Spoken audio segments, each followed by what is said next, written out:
Bates Racing back with you guys again, and here we are going to do my first car review on a Dodge Challenger Hellcat. How awesome is this? Now here we don't have the Alcantara leather, we just have the regular leather, which is actually a lot more easy to maintain. Nice ventilated seats, both heated and cooled, so when you're on those long road trips you can have a nice cold butt. Or warm if it's in the winter, but this isn't a car I would probably drive in the winter too often because I'd be too tempted to hit that throttle down there. Not very good on those winter roads. This one's an automatic. It also comes in a 6-speed manual. My single favorite part about this car is this beauty of an engine. If I can find the latch. There we go. 6.2 liter supercharged Hemi V8. Glorious American horsepower. Got the leg maker intake.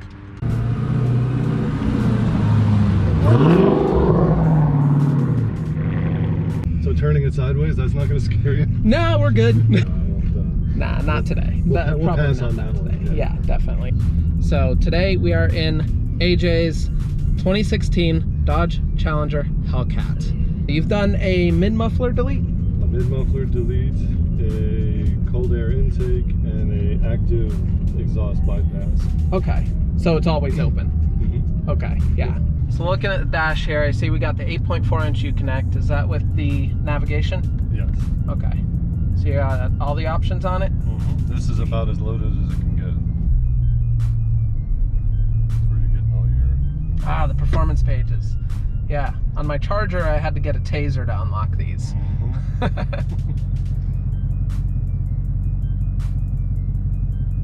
Very nice. Ah, so you got all your performance gauges there. Oil temperature, oil pressure, coolant, air-fuel ratio, intake air. That's wonderful. Got your nice little...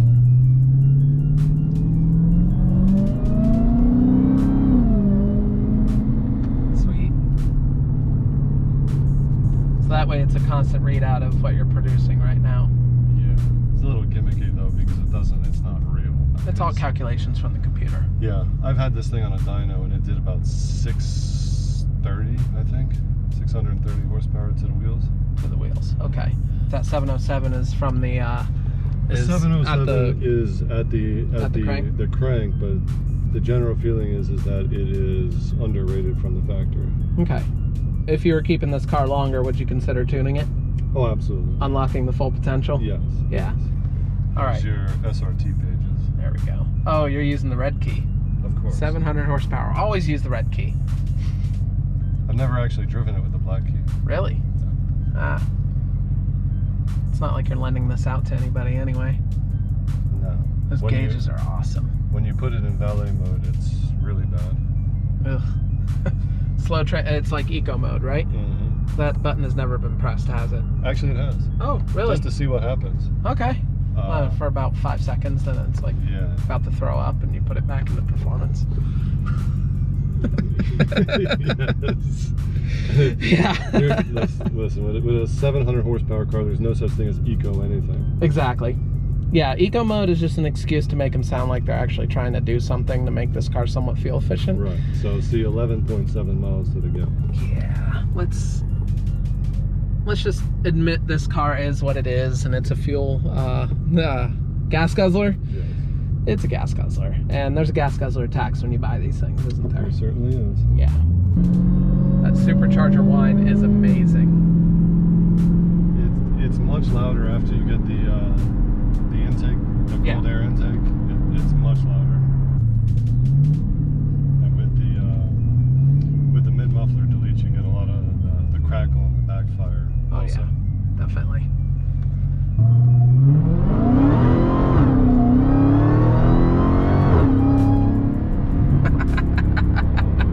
Right up to 60, that's great. All right, so you got different settings. You got track, sport, custom. I see you do the custom to get the ride a little more comfortable, right? Yeah, because you can you can make it as stiff as you want, really. Okay. Do you always run with the paddle shifters, or do you let it shift on its own most of the time? Most of the time I let it shift on its own. Okay. You only use the paddle shifters when you want to do stuff like this. Little entertaining. Well, it's faster and automatic. Yeah, absolutely. How are the brakes on it? The brakes aren't bad. The Brembo brakes are much better. I replaced them with the power stop, but just to reduce the dust. Okay. But, that's just the pads, though. Yeah. Okay. Yeah, but they're good. Very cool.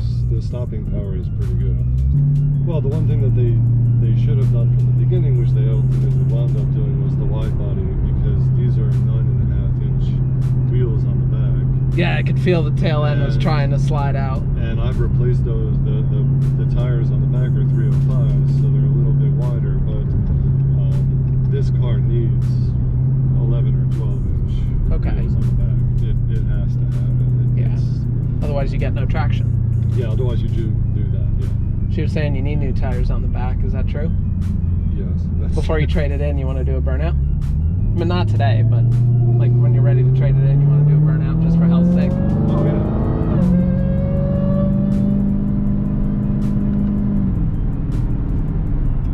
With the drag radials, as long as you're reasonably careful with them in the rain, it's not that bad at all. Okay. I've been in straight downpours where you can't see 10 feet in front of you on the expressway, and the car is reasonably safe. Okay. So it behaves itself when you ask it to. As long as you respect the car, it'll respect you. It's similar to the Viper in that respect. I understand. I figure, but maybe a little more forgiving because it's got traction control. Yes, this is a little bit more forgiving. Yeah. But not much, because if this car, if you get out of hand with it, it'll try to kill you just like the Viper would. Oh yeah. All right. So what other features make this car special? You've got the performance SRT There's only one pages. feature that makes this car special, and that's the engine. This is the same as pretty much most Challengers. Yeah. Just faster, more powerful, and better brakes. Yeah, brakes. Suspension's engine, about suspension. the same? No, the suspension is the upgraded suspension, but okay. Uh-oh. Got a Challenger. Mustang. You can whoop it. We're good. How many people rev at you every day? It happens from time to time. Do you rev back? Of course. Okay. Yes. You can't turn. Yeah, you have to. You have to. It's you know. If you're in a car like this and somebody revs at you, even if it's a Prius that revs at you, you rev back. You got to assert your dominance.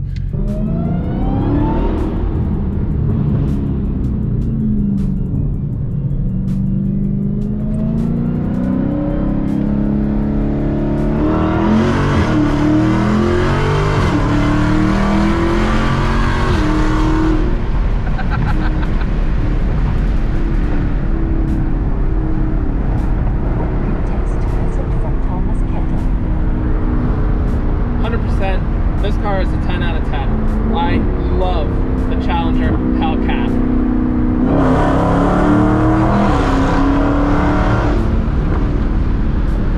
That noise is glorious.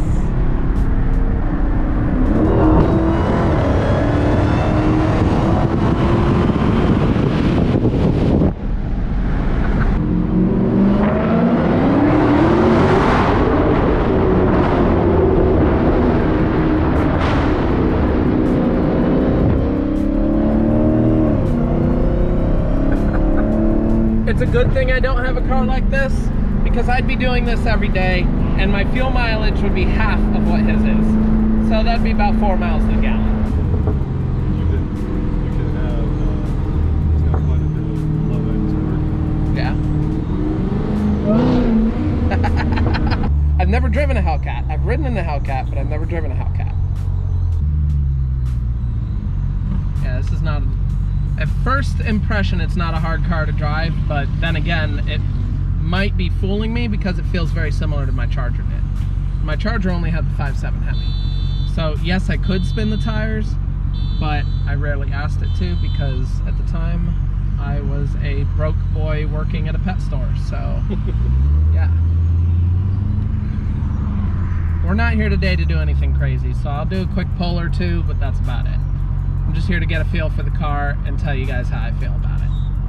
So, but I can say it is a very comfortable car to be riding in. The nice leather wrapped steering wheel. It's not the Alcantara, which actually I prefer this because then I don't have to worry about the maintenance. Alcantara, you have to treat it a certain way and make sure it doesn't get matted or flat or ruined in any other way. Yeah, it's very docile when you're just light on the throttle. Oh yeah, but just when you're just driving it normally, it's not a bad deal at all. Yeah. I expected the throttle to be touchy. I mean, I think the throttle on my truck is even touchier than this.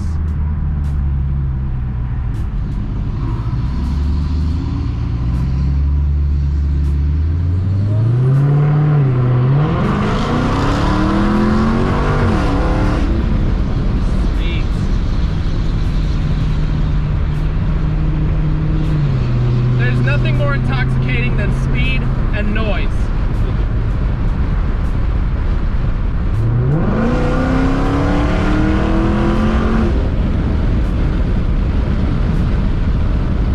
That was from 60 to 80 and it was like that.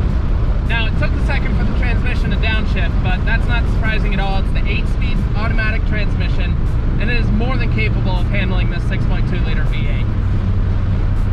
And with the supercharger, the power comes on instantly. With turbos, it works the other way around. You don't get much boost at low RPMs, but at high RPMs, you get more boost. So it feels like it keeps going. This one is a very consistent level power band, at least in my opinion.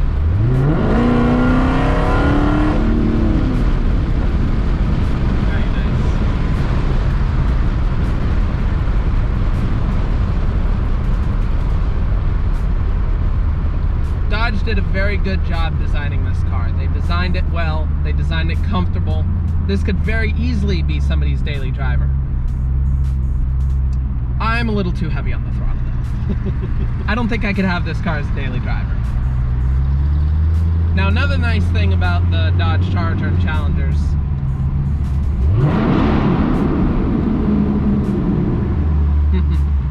other than the sound, is that it's a very comfortable car. Dodge did a very good job designing this car to be somebody's daily driver.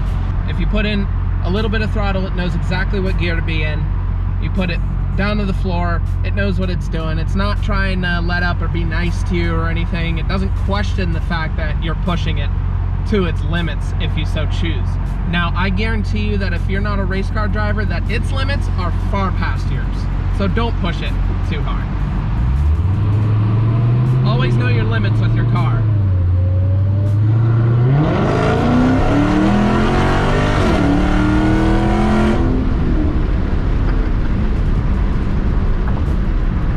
Anybody who doesn't like Hellcats is just jealous they can't get this power.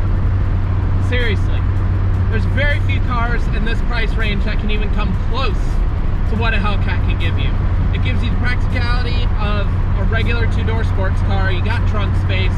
You got space behind the front seats. You can fit somebody back there rather uncomfortably, unfortunately, but you can put people back there. And you get all the fun and power of a supercharged engine.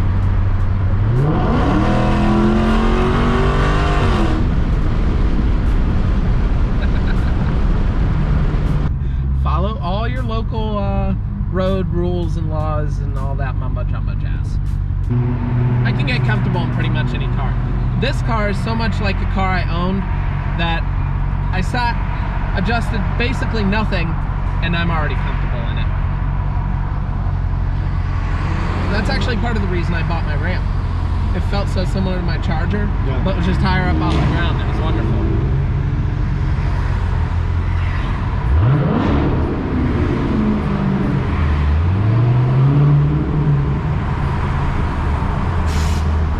This is a very comfortable car for long road trips for anyone. It's a GT car. Yeah.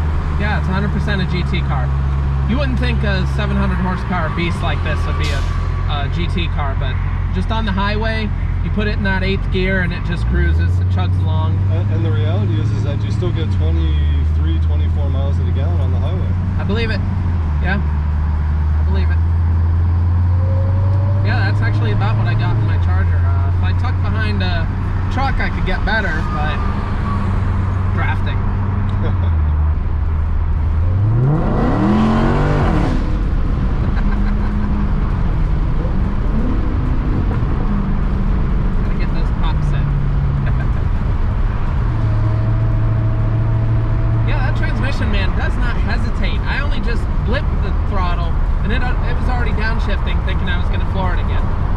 This car screams power. This car screams America.